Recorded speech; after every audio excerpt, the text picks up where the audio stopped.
Hello there. My name is Robert Halpin, renowned mariner and one of Wicklow's most famous sons. I was born here at Halpin's Bridge Hotel in February 1836, the youngest of 13 children. My father James and mother Anne ran the hotel, and I grew up listening to the exciting stories of life at sea from the many customers that frequented the bar there, mainly sailors and sea captains. My early and only schooling was at Ellen White's School on Leitrim Place. As I went to sea at just 11 years of age, my ship's papers, signed by my father, stated that I was 12 years old, the legal age for such an undertaking. I already had two elder brothers who were sea captains, so I had some idea of the life that was facing me. My first ship was the Briton. I served under Captain Thomas Lightfoot, who treated me as one of his own. On returning from my first voyage, I was met with devastating news. My father had died while we were at sea. 2 years later, as I returned to port, I was met with more terrible news: the death of my mother in August 1849. The following year, while seeking shelter from a storm, our ship ran aground off the coast of Cornwall. It was my first shipwreck. But luckily, the entire crew made it to shore and safety.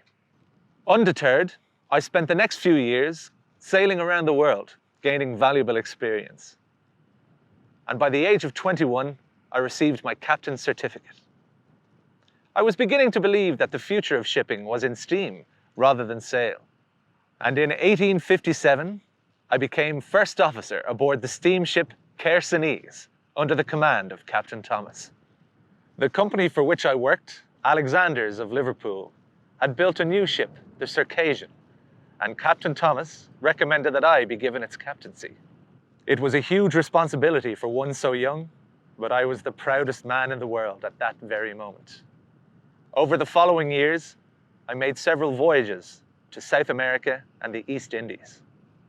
In 1859, I became captain of the Argo, a passenger ship out of Galway. On her maiden voyage to New York, all went well. But on the return journey, off the coast of Newfoundland, we hit severe fog and ran aground. Although we managed to get all passengers to shore in safety, the ship was too badly damaged, broke up, and was lost. The finger of guilt pointed to the young captain. And although innocent as I was, I had my captain's ticket revoked after a marine inquiry into the incident. This did not dampen my love for the sea and the excitement of life on the briny. During the American Civil War, I captained ships which were running the blockades in aid of the southern states and support of the Confederate cause by delivering food and other necessities. I had a few lucky escapes, one of which almost cost me my life. I was captured by Unionist forces while breaking a blockade in Mobile, Alabama. But to my good fortune, the war ended and I was released from captivity. A later trial failed to prove my guilt. With my captain's ticket now restored, I began my association with the world's greatest ship, the magnificent Great Eastern.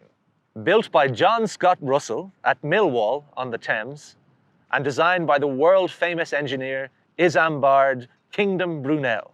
She was the largest ship built at that time, 5 times larger than any ship ever constructed. Built to carry 4,000 passengers, all traveling in luxury, she was an economic disaster. However, in the age of telegraphic cable laying, she was ideal. The only ship in the world large enough to carry the heavy spools of cable needed to cross the Atlantic. Stripped of its cabins and beautiful saloons, and filled with cable, the Great Eastern began its cable-laying voyage across the Atlantic from Valencia, County Kerry, with yours truly as first mate in June 1865. Halfway across the Atlantic, disaster struck when the cable broke and sank to the bottom of the ocean.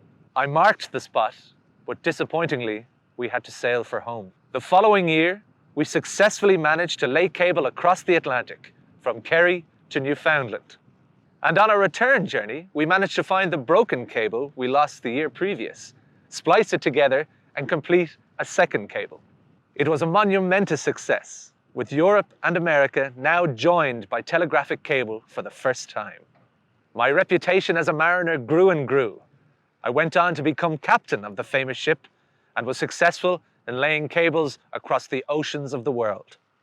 While in Newfoundland, I met Teresa Jessie Munn. We fell in love and I married her in 1873.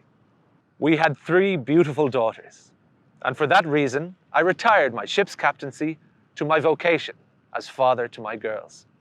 I bought some land at Tinakilly, Rathnew, and began building my new home. While under construction, I lived at Bachelor's Walk, less than 100 yards from my previous home. When Tinakilly House was completed, we moved in 1880, but I never lost my love for the sea and all things maritime. Disaster struck in 1893.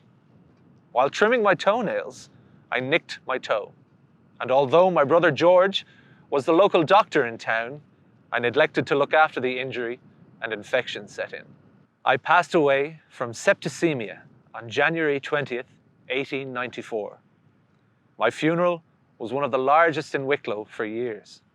I was buried in the Church of Ireland graveyard on Church Hill. A large stone cross marks my grave. It is a beautiful place, overlooking the 2 things I loved, the town of Wicklow and the sea.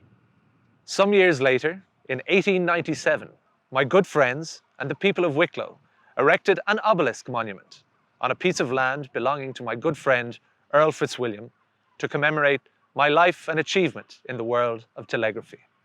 With the passing of the Halpin family, my home was transformed into a country house hotel, and is well worth a visit, where you might just meet Jessie or myself standing on the grand staircase looking out to the sea.